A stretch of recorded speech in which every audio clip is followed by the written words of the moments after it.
Let's start with the customer's name. You should ask for that first, and then you should use it. It's tempting to ask for their reference number or some other thing that makes it easy for you to look them up in your system. But you should always start with their name. Get their name first, then get the other details you need. Finding out the customer's name acknowledges them as an individual, rather than categorizing them as just another problem to be dealt with. It's also important that you use their name the way they use it.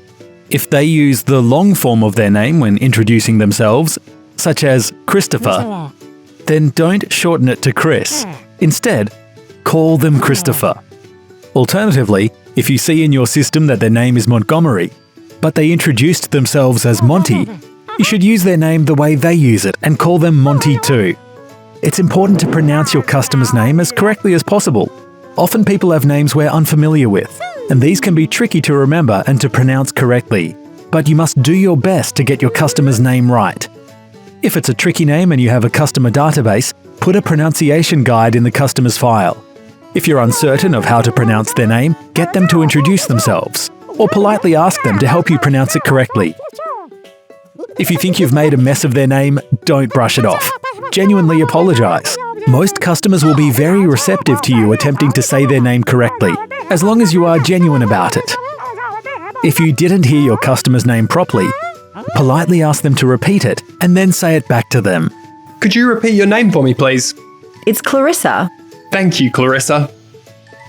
When building rapport, it may be tempting to try to connect using familiar language, but this can often backfire.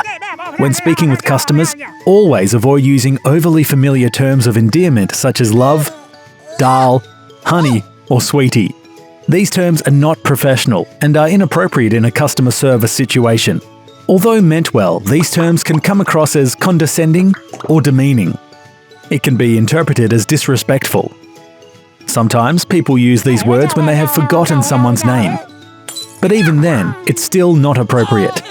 Make the effort to remember your customer's name. And if you can't remember their name, then use a more respectful, polite term such as sir or ma'am. So remember, always ask for the customer's name first and use their name the way they use it. Most customers will appreciate your efforts to address them properly, and this will help to start building rapport. Of course, once you've been told their name, it's your responsibility to remember it and to use it.